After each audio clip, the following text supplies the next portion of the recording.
চুড়ি নিবে গো চুড়ি, রং বেরঙের চুড়ি, যে হাতে চুড়ি পরবে সে খুশিতে চমকে উঠবে। নিয়ে যাও গো নিয়ে যাও রামুর হাতের বানানো রং বেরঙের সস্তা চুড়ি, সেরা চুড়ি সস্তা চুড়ি, রং বেরঙের সস্তা চুড়ি। ভাই সাহেব, চুড়ির দাম কত নিচ্ছ? ওরে বোন, দাম বেশি নয়, মাত্র 2 টাকায় চুড়ি দিয়ে দিব। একবার নিয়েই দেখো না, এটা পরলে সহজে ভাঙবে না, আর রঙও উঠবে না। ইস, কি বিশ্রী দেখতে! এমন চুড়ি কে নেবে? না না না, আমার লাগবে না। কিন্তু সস্তায় দিচ্ছে যখন, একবার নিয়ে দেখবো নাকি? আরে সস্তা হলে কি হবে? এর কোনো জৌলুস আছে? রংটাও তো চটকদার নয়। গ্রামের মেয়েদের এসব পছন্দ হবেই না। ওরে, তোকে তো বেশ বোকা চুড়িওয়ালা মনে হচ্ছে। যা গিয়ে ঠিকঠাক চুড়ি বাড়িয়ে নিয়ে আয়, একটু সুন্দর দেখে। কিন্তু বোন, আমার কথাটা তো শোনো, একবার হাতে নিয়ে তো দেখো। ও বোন শোনো।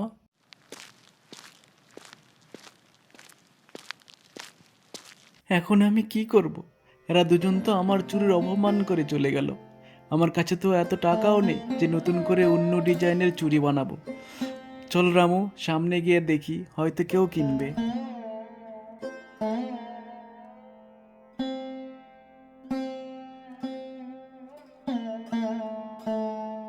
এই যে রামু বাবু, দেখছি তো অনেকক্ষণ ধরে চুড়ি বিক্রি করছিস। গ্রামের কোনো মহিলা তো চুড়ি কিনছেই না, উল্টো তোকে অপমান করে চলে যাচ্ছে। ঠিকই বলেছ, কি নোংরা! এ তো আবর্জনায় ফেলার যোগ্য। শোন রামু, এখানে তোর কিচ্ছু হবে না। হ্যাঁ মানছি, কিন্তু দেখুন, এটা আমার রোজগার, আমি অনেক পরিশ্রম করে এগুলো বানাই। দয়া করে এর সম্পর্কে কোনো উল্টাপাল্টা কথা বলবেন না। একদিন আমার এই চুড়িগুলো বিক্রি হবে, দেখে নেবেন। আচ্ছা, তুই আমাদের সাথে মুখে মুখে তর্ক করবি?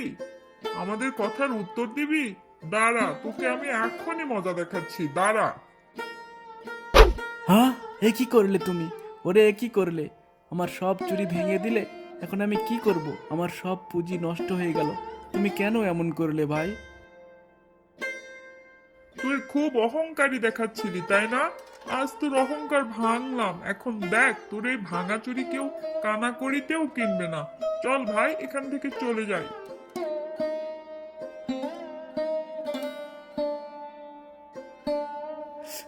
হে আল্লাহ, সকাল থেকে একটা চুড়িও বিক্রি হয়নি, তার উপর এরা আমার সব চুড়ি ভেঙে দিয়ে গেল। এখন আমি কি করব? নতুন চুড়ি কেনার টাকাও তো নেই আমার কাছে। এখন আমি কোথায় যাব?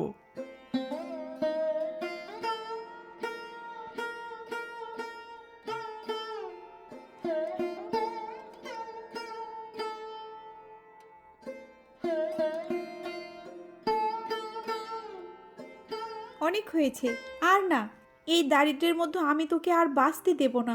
আমি তোকে মেরেই ফেলবো। হ্যাঁ, আমি এখনই তোর গলা টিপে তোকে শেষ করে দেব। মিষ্টি মিষ্টি, এ কি করছো তুমি? আমাদের দুদিনের মেয়েকে কেন মারছো? ওকে ছেড়ে দাও, আল্লাহর দোহাই লাগে। থামো মিষ্টি, থামো। ও, তুমি এসে গেছো? মনে হচ্ছে আজ তোমার সব চুরি বিক্রি হয়ে গেছে। না মিষ্টি, একটি চুরিও বিক্রি হয়নি, বরং গ্রামবাসীদের ধাক্কাধাক্কিতে আমার সব চুরি ভেঙে গেছে। কিন্তু তাই বলে তুমি নিজের মেয়েকে কেন মারছো? কেন মারছি? কারণ ঘরে একবেলার খাবার নেই, পরার মতো ঠিকঠাক কাপড় নেই। প্রতিদিন এই ছন্নছাড়া জীবনে অভাবের সঙ্গে লড়াই করতে করতে আমি ক্লান্ত। আমি এখন এই বাচ্চার জন্য আমার জীবন আর নষ্ট করতে চাই না। না না, তুমি এমন করতে পারো না। এ আমার মেয়ে, তুমি একে ছুঁয়েও দেখবে না। ওকে ছেড়ে দাও। তুমি যদি ওকে মারার কথা ভাবো, তবে আমি তোমাকে মেরেই ফেলবো। আচ্ছা, তোমার মেয়ের উপর তোমার এতই দরদ? এই নাও, ধরো তোমার মেয়ে। আমি আর তোমার সাথে থাকতে চাই না। এই নরক যন্ত্রণায় আমি আর থাকবো না। আমি যুবতী, আমি সুন্দরী। আমার সাথে যে কেউ বিয়ে করতে রাজি হবে। আমি আমার মায়ের বাড়ি চললাম। এমন করো না মিষ্টি, আল্লাহর দোহাই লাগে। আমি তো চেষ্টা করছি। আমরা খুব শীঘ্রই ভালো টাকা উপার্জন করব, একটু সময় দাও আমাকে। কেমন মা তুমি? নিজের সন্তানের ওপর এটুকু দয়া হচ্ছে না তোমার? যখন থেকে বিয়ে করে এনেছি, আমি তো তোমাকে সময় দিয়েই আসছি। এখন মেয়ে হয়েছে বলে এসব শুনবো না। আমি চললাম। আমি আর তোমার সাথে থাকবো না। এই মেয়ের জন্য আমি আমার জীবন নষ্ট করব না। কোনো বড় জমিদার আমাকে বিয়ে করবে, আমি সারা জীবন আয়েসে থাকবো। যেও না মিষ্টি, আল্লাহর দোহাই লাগে যেও না। আমি এই বাচ্চা মেয়েকে নিয়ে একা কি করব? আমি তোমার পায়ে পড়ছি, থামো।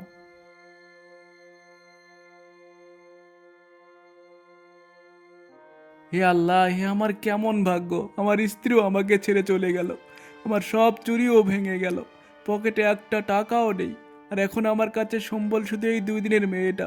আল্লাহ, আমি এখন কি করব? কি হলো মা, তুমি কাঁদছো কেন? মনে হচ্ছে খুব খিদে পেয়েছে। হে আল্লাহ, আমি একে একে কি করে চুপ করাবো?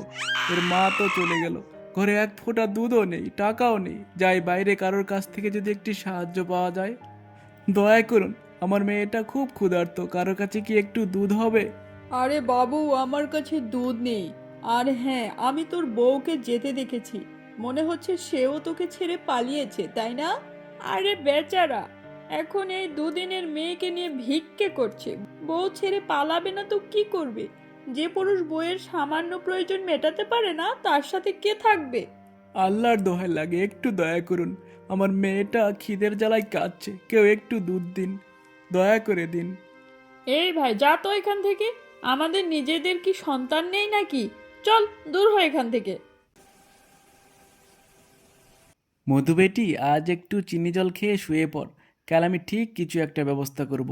আমি তোর অনেক যত্ন নিব রে মা, তোর জন্য আমাকে যে কোনো পর্যায়ে যেতে হলেও আমি পিছিয়ে আসবো না।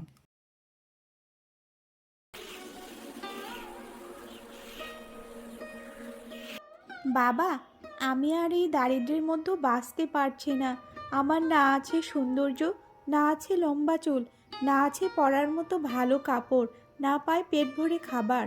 মা যেমন তোমাকে ছেড়ে চলে গেছে, আমিও সেভাবে তোমাকে ছেড়ে চলে যাব। না বেটি, এমন কথা বলিস না। তুই চলে গেলে আমি কার ভরসায় বাঁচবো? তুই তো আমার পুরো দুনিয়া, তোর জন্যই তো আমি পুরো যৌবন বিলিয়ে দিলাম। তাহলে তোমাকে কিছু একটা করতেই হবে বাবা, আমি আর এই জীবন সহ্য করতে পারছি না।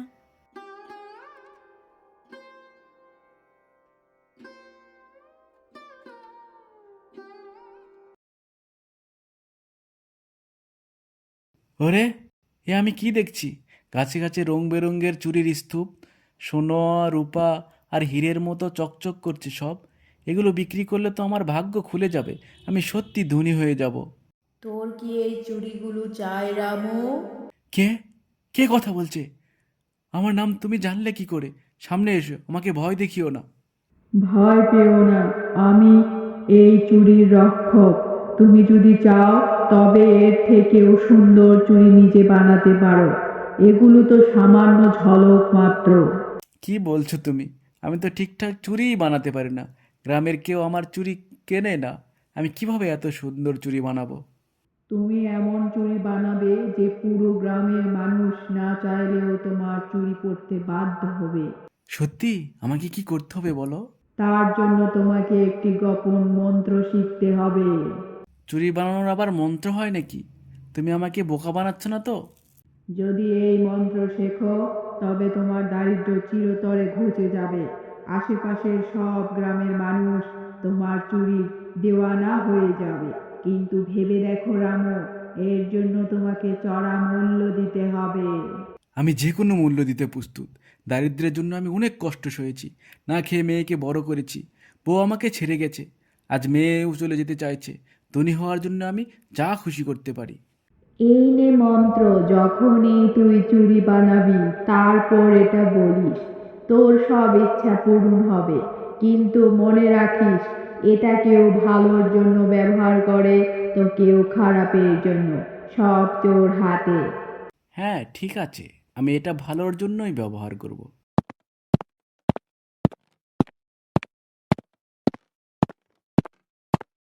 হা হা হা হা, ফাঁদে পড়ে গেলি তুই আমার জালে। তুই জানিস না যে আমার জালে পড়ে তাকে কত বড় মূল্য চোকাতে হয়। হা হা হা হা হা হা। আরে মধু, অনেকদিন তোকে দেখা যায় না। আমার বন্ধু, একটু কথা তো বল। অবশ্য তুই তো এত সুন্দরী নস যে বাইরে বেরোলে তোকে কারোর নজর লাগবে। মিতা, এই কেমন কথা বলছো? আমরা বন্ধু, আমার সৌন্দর্য নিয়ে মজা করো না। তুই আমার বন্ধু তাই বুঝি? তোর কাছে না আছে রূপ, না আছে টাকা। আমাকে দেখ, আমি কত সুন্দরী, আমার লম্বা চুল, আমার বাবাও তোর বাবার মতো গরিব নয়।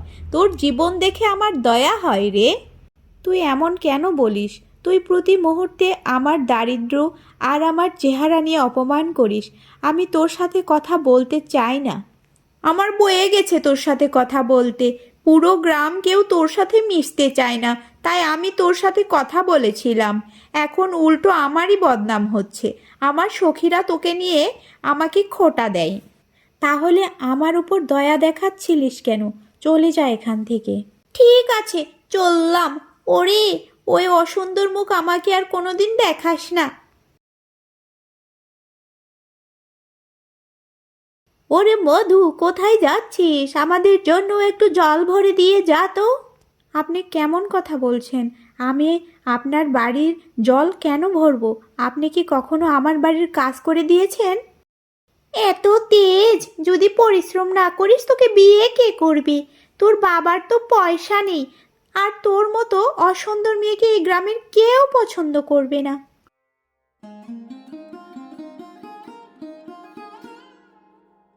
এ কি করছিস মা? ছুরিটা নিচে রাখ, চোট লেগে যাবে যে। আগে শান্ত হয়ে বস, বল কি হয়েছে। না বাবা, আমি আর বাঁচতে চাই না। সবাই আমার দারিদ্র্য, আমার মুখ নিয়ে মজা করে। আমাকে মরতে দিন। এমন বলিস না মা, আমাদের দিন বদলাতে চলেছে। আমি খুব শীঘ্রই অনেক টাকা কামাবো আর তোকে রাজকুমারীর মতো রাখবো। বাবা, আমার বান্ধবী নিতা পর্যন্ত আজ আমাকে অপমান করলো। গ্রামের সবাই কষ্ট দেয়। চিন্তা করিস না মা, যারা আমার মেয়ের চোখে জল এনেছে আমি কাউকে ছাড়বো না। তোর যত ফোঁটা অস্ত্র ঝরেছে পুরো গ্রামবাসী ঠিক ততটাই কাঁদবে। বাহ, এত সুন্দর চুড়ি আমি জীবনেও দেখিনি। এবার সব বিক্রি হবে। রামু, এখন তুই এই চুড়ি দিয়ে যা চাইবি তাই করতে পারবি। চুড়ি নেবেন গো, চুড়ি, রং বেরঙ্গের মায়াবী চুড়ি। ও মা, এত সুন্দর চুড়ি তো জীবনে দেখিনি। কত দাম?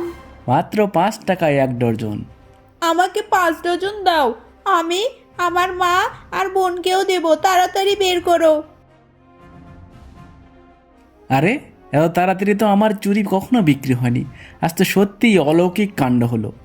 বাস, এই কয়েকটা হলুদ চুড়ি বাকি আছে, এটাও বিক্রি হয়ে যাক, তারপর বাড়ি যাব। রামু কাকা, রামু কাকা, তোমার চুড়িগুলো তো খুব সুন্দর। আমারও চুড়ি চাই। এই হলুদ রঙের চুড়িগুলো আমাকে দাও না। আচ্ছা, তো এই সেই মেয়ে যার কারণে আমার মেয়ে আত্মহত্যা করতে যাচ্ছিল। থামো বাছা, তোর থেকে তো আমি প্রতিশোধ নেবই।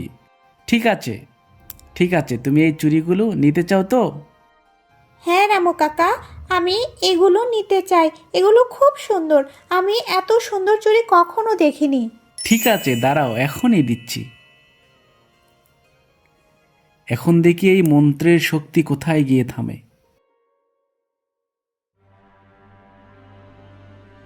এ কি, আমার মুখ এত সুন্দর কিভাবে হলো?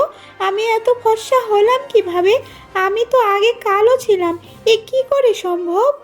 এ কি মধু বেটি, তুমি তো একদম বদলে গেছো। এত সুন্দর কিভাবে হলে তুমি? বাবা, আমারও বিশ্বাস হচ্ছে না। আমি ঘুম থেকে উঠলাম আর হঠাৎ নিজেকে এই রূপে দেখলাম। আচ্ছা, এই তো হলো সেই মন্ত্রের কামাল। এখন আর চিন্তা করো না মা, তুমি এর থেকেও আরো সুন্দর হয়ে যাবে, শুধু দেখতে থাকো। বাবা, আমি সুন্দর হয়েছি ঠিকই, কিন্তু আমার চুল তো এখনো ছোট। আমাকে সুন্দর লম্বা চুলও এনে দাও না বাবা। চিন্তা করো না, কাল আমি এরও ব্যবস্থা করে দেব। আর দেখো, আজ আমি অনেক টাকা নিয়ে এসেছি। তোমার যা যা চাই সব কিনে নাও, গয়না, সাজগোজের জিনিস সব। আজ প্রথম উপার্জন হলো, আমি তোমাকে রাজকুমারী বানাতে চাই। সত্যি বাবা? আমি এখনই গিয়ে সুন্দর কাপড় নিয়ে আসছি।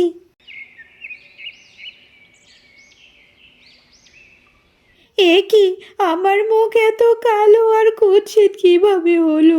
না না না, এটা হতে পারে না। এই মহিলার চুল তো খুব লম্বা। এটা যদি আমার মেয়ের হতো তবে কতই না ভালো লাগতো। হ্যাঁ বোনজি, এই নাও তোমার চুড়ি, এগুলো তোমার হাতে খুব মানাবে। ঠিক আছে, দাও। তোমার চুড়িগুলো সত্যি অদ্ভুত সুন্দর হয়। বাবা দেখুন, আপনি করে দেখিয়েছেন। আমার কত লম্বা চুল হয়েছে। আমি এখন সত্যিই খুব খুশি। তোকে খুশি থেকে আমার বুকটাও ভরে গেল রে মা।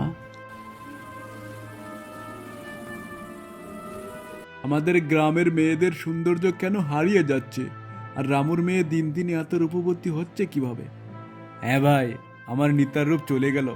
শুধু রূপ নয়, আমার সব গহনাও গায়েব হয়ে গেছে। বাড়িতে একটা গহনাও বাকি নেই। এখন সব পরিষ্কার। রামু আমাদের সবাইকে লুটে ধনী হচ্ছে। নিশ্চয়ই ওর চুরিতে কোনো কালো জাদু আছে। কাল থেকে কেউ আর চুরি কিনবে না। দেখো, কাল বললাম কেউ কিনবে না, আর আজ সবাই আবার কারাকারি করছে। মনে হচ্ছে কোনো এক অদৃশ্য টানে সবাই ওর দিকে ছুটে যাচ্ছে। আমাদের এর একটা সমাধান বের করতেই হবে। এত সুন্দর মেয়ে আমি কখনো দেখিনি, যেন আকাশ থেকে নেমে আসা কোনো পরী। এর সাথে কথা বলা উচিত। আপনি কে? আমার সামনে এভাবে দাঁড়িয়েছেন কেন? এখানে কি করতে এসেছেন? দেখো মধু, তোমার রূপ দেখে আমি মুগ্ধ। আমি এই গ্রামের জমিদারের ছেলে। তুমি কি আমাকে বিয়ে করবে? আমি তোমাকে সব সময় রাজরানীর মতো সুখে রাখবো। আমি তোমাদের মতো ছোট লোকদের সাথে বিয়ে করতে পারি না। আমি এত ধনী আর সুন্দরী যে তোমাদের মতো মানুষ আমার স্বামী হওয়ার যোগ্যই নয়। আমি এই গ্রামের রানী। আমার জন্য কোনো রাজকুমার আসবে ঘোড়ায় চড়ে। তোমাদের মতো নিচু স্তরের মানুষের সাথে কথা বলাও আমার রুচিতে বাধে। তুমি কেন এমন বলছো মধু? আগে তো তুমি দেখতে ভালো ছিলে না, গরিবও ছিলে। তখন তো আমরা তোমাকে পাত্তাই দিতাম না। আজ যখন রূপবতী হয়েছো, তখন কি আল্লাহ তোমার ভিতরে এত অহংকার ভরে দিল? সে তো দিবেই। আল্লাহ আমাকে সৌন্দর্য দিয়েছেন, তো অহংকারও দেবেন। এখন যাও এখান থেকে। তোমার এই কুৎসিত মুখ আর কখনো আমাকে দেখাবে না। বিদায়ী হও। যে সৌন্দর্যের উপর এত অহংকার, দেখো একদিন এই সৌন্দর্যই তোমার জন্য অভিশাপ হয়ে দাঁড়াবে। কি হয়েছে বেটি? আজ তোকে খুব চিন্তিত লাগছে। আর কিছু চাই তোর? বাবা, ওই 2 কড়ির ছেলে সুরজ আমার সাথে বিয়ের স্বপ্ন দেখছিল। আমি ওকে ওর যোগ্যতা বুঝিয়ে তাড়িয়ে দিয়েছি। এ কি করলে মা? সুরজ জমিদারের ছেলে, খুব ভালো স্বভাবের, গ্রামে ওর খুব সম্মান। তুমি ওকে না করলে কেন? আপনি কি পাগল হয়ে গেছেন বাবা? আমরা এই গ্রামের সবচেয়ে বড় শেঠ, সবচেয়ে ধনী। আমরা কেন এমন নিচু পরিবারে বিয়ে করব? আমার মেয়েটা এত অহংকারী কি করে হলো? বাবা, এখন আমাকে ওই গ্রামবাসীদের উপর প্রতিশোধ নিতে হবে, যারা আগে আমাকে অসুন্দর বলে খ্যাপাতো। আমি অনেক সুন্দরী, ধনী, সব গয়না কাপড় আমার আছে। আমি এখন তাদের সবাইকে মেরে ফেলতে চাই। এ কি বলছিস মা? যারা তোকে খেপাতো তারা তো এমনিতেই সাজা পেয়েছে। তারা তাদের সব রূপ আর সম্পদ হারিয়ে এখন কাঁদছে। এটাই যথেষ্ট, কাউকে মারার দরকার নেই। বাবা, আমি যা বলছি আপনাকে তাই করতে হবে। আর কোনো কথা শুনতে চাই না। দেখ মা, তোর সব ইচ্ছা আমি পূরণ করেছি, কিন্তু তার মানে এই নয় যে তুই অন্ধ হয়ে যাবি। দেখ মা, তোর সব ইচ্ছা আমি পূরণ করেছি, কিন্তু তার মানে এই নয় যে তুই অন্ধ হয়ে যাবি। প্রয়োজন আর লোভের মধ্যে তফাৎ আছে। তোর লোভ যদি না থামে, তবে আমাদের এর বড় মাসুল দিতে হবে। না, আপনি যদি আমায় সাহায্য না করেন, তবে আমাকে সেই মন্ত্র শিখিয়ে দিন। আমি নিজেই পুরো গ্রাম শেষ করে দিয়ে এই গ্রামের রানী হব। সবাই আমার পায়ে লুটোপুটি খাবে। না, আমি তোকে সেই মন্ত্র কোনো দিন দেব না। আমি খুব বড় ভুল করেছি তোর ইচ্ছা পূরণ করে। আগে তুই গরিব ছিলি, কিন্তু তোর ভিতর অন্তত মনুষ্যত্ব ছিল। এখন তুই মানুষ থেকে পিশাচ হয়ে গেছিস। আপনি অনেক বেশি বকবক করছেন। এখনো বলছি, এই মন্ত্র আমাকে দিন, নয়তো আপনাকে মেরেই ফেলবো। এখন আর আপনার কোনো প্রয়োজন নেই আমার কাছে। আমিই সুন্দরী, আমি গ্রামের সবচেয়ে বড় শেঠানী। হে আল্লাহ, আমি আমার মেয়েকে কি বানিয়ে ফেললাম? এক জাদু মন্ত্রের বিনিময়ে আজ সে এক হত্যাকারিণী। হে মায়া, তুমি বলেছিলে এই জাদুর জন্য মূল্য দিতে হবে। আজ আমি নিজের প্রাণ দিয়ে সেই মূল্য চুকিয়ে দিচ্ছি। আমাকে এই মায়া থেকে মুক্তি দাও। এ কি হলো? আমার প্রাসাদ কোথায়? আমার গয়না, আমার সুন্দর মুখ সব কোথায় গেল? মা, এইসব ছিল এই মন্ত্রের মায়া। তুই লোভে অন্ধ হয়ে সব হারালি। এখন তুই একা। আমি সেই মন্ত্রের ব্যবহার করেছিলাম, তাই আমাকে প্রাণ দিতে হলো। এখন থেকে তুই আবার সেই অভিশপ্ত জীবনে ফিরে গেলি। না বাবা, আপনি আমাকে ছেড়ে যেতে পারেন না। আমি লোভে পড়ে নিজের বাবাকেই মেরে ফেললাম, সব হারালাম। আমি এখন কি করব? এ কি, আমি তো আবার সুন্দরী হয়ে গেলাম, আমার বিশ্বাসই হচ্ছে না। মনে হচ্ছে রামুর জাদুর মায়া শেষ হয়ে গেছে, গ্রাম এখন অভিশাপ মুক্ত। অহংকার পতনের মূল এবং লোভ মানুষকে ধ্বংসের পথে নিয়ে যায়। হ্যালো বন্ধুরা, গল্পটি তোমাদের কেমন লাগলো অবশ্যই কমেন্ট করে জানাবে, আর কমেন্টে তোমাদের নাম লিখবে যাতে পরবর্তী গল্পে তোমাদের নাম দিতে পারি, তোমরা পরবর্তী গল্পে তোমাদের নাম দেখতে পারো। ধন্যবাদ সবাইকে।